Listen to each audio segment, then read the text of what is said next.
So, Iran, they're in a catch-22. You see, if they don't develop nukes, eventually there's going to be some excuse to invade them. If they do develop nukes, well, that's a good excuse to invade them. And they have to. Otherwise, there's no MAD, mutually assured destruction. And without MAD, well, one way or the other, they've been trying for decades now to justify a war because that's their intention. They don't care about peace and sitting around campfires singing Kumbaya. They want total destruction and annexation of the Middle East. That's Israel via their proxy, the USA, and Trump is so far up their asses like he's turd munching. Right?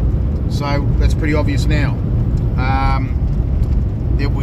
Look, I said in a previous video that he could give them enough rope to hang themselves. Well, if blowing up babies in Palestine or breaking, as in Ukraine, breaking ceasefire, well, Israel broke a ceasefire too, breaking ceasefires, or in Ukraine, as soon as Zelensky said, okay, we won't fire long-range missiles onto infrastructure, and as soon as he said that, well, then they went and fired long-range missiles onto infrastructure.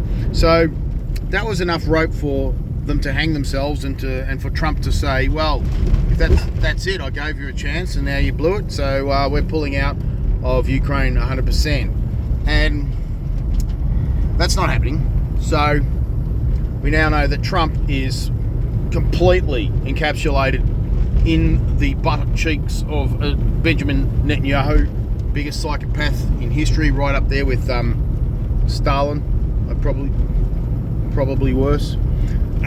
As far as the justification for genocide in Gaza, well, we have to do is look at a bank robbery.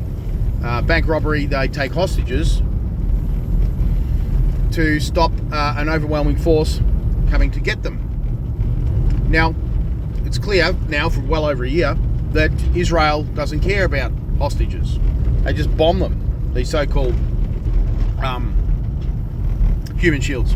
So if human shields don't work, why would you use civilians as human shields? It's the worst excuse ever. They just want to kill everybody. They just want to kill all citizens. And they've even said it, and then they say, no, they're all terrorists, yada yada. You know, collective punishment is a war crime for obvious reasons.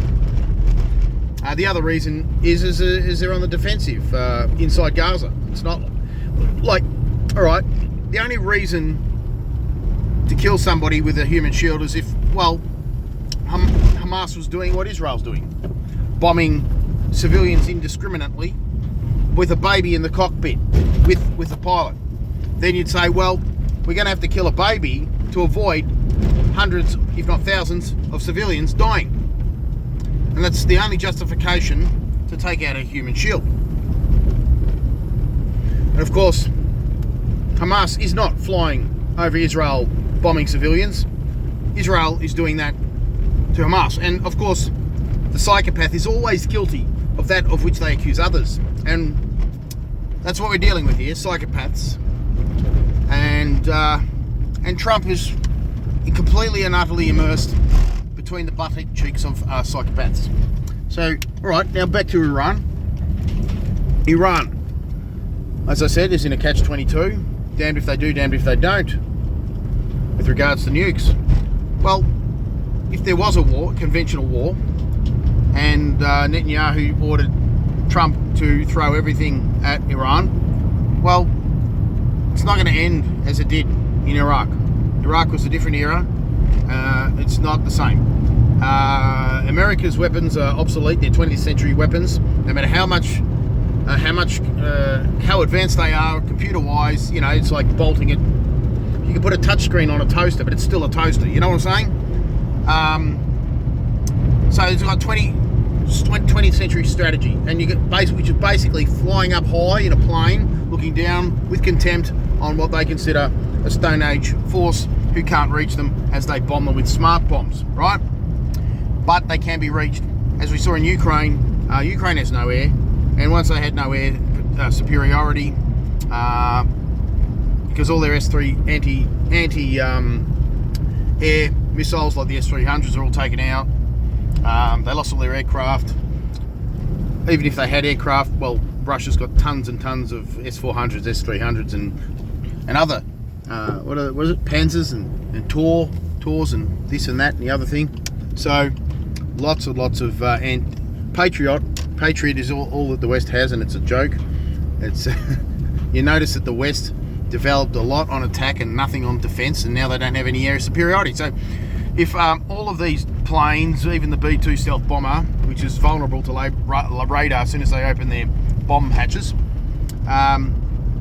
fly over Iran, they're all going to get shot down, right? You're right, they're going to drop some bombs, they're going to get shot down, and they're going to lose massively. We've got drones now, we've got anti-air missiles, and of course the West doesn't have is a hypersonic. The hypersonic is the one thing. All ships would disappear. Any ships hanging around in the Indian Ocean or the Mediterranean, doesn't matter, gone.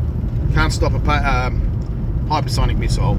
And they have of course agreements with Russia. Now the thing is, if that leaves the West to resort to one thing, and that's nuclear weapons. If they start using tactical nukes on Iran, which is what they will do because they're psychopaths, and Israel will tell Trump to do that. Now that's where Russia has to say, okay, no, we have nukes. We'll be the mad, mutually assured destruction for Iran, because if it's not Iran falling, it'll be Russia, China, and even India. These countries are forming BRICS. Look, if they let Israel via US use tactical nukes on Iran, that's it. Yeah, they can't. That's you have to draw the line. Otherwise, it's going to happen eventually to everybody. It means it shows that you are not willing to commit to mutually assured destruction to prevent mutually assured destruction. That's the weakness thing. You can't like, if someone calls you bluff and you don't back it up, well, now you're defenseless because you wimped it, basically, and they're going to do whatever they want to you. Okay? So Russia is going to tell to Israel, I'm sorry, but Iran doesn't need nukes. We've got them. And that's the only way we can prevent World War III. Mutually assured destruction. So let's say, I think the best outcome to this is Russia just take their own nukes there. These are our nukes. We're taking them here to Iran.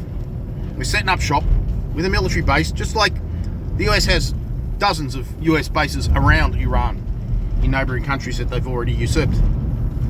Just set it up there and say, here we are. Iran doesn't need nukes. Here we are. And that will create the mutually assured destruction. And that's back to this posturing and, chest pump.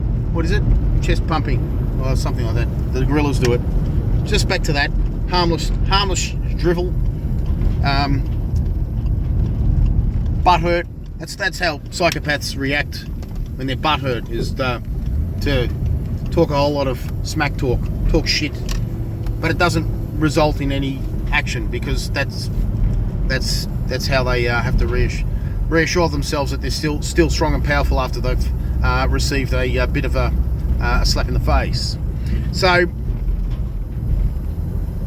the only way this is going to end is really, really, really, really badly in a World War III, or not at all, and business as usual. And I think hopefully business as usual, no war, because a conventional war, the weapons are not there in the West to win in a conventional war against Iran. They're going to have to resort to nukes, and nukes means mutually assured destruction, which means it's not going to happen. Hopefully, I know we're dealing with psychopaths. It could happen, but hopefully not.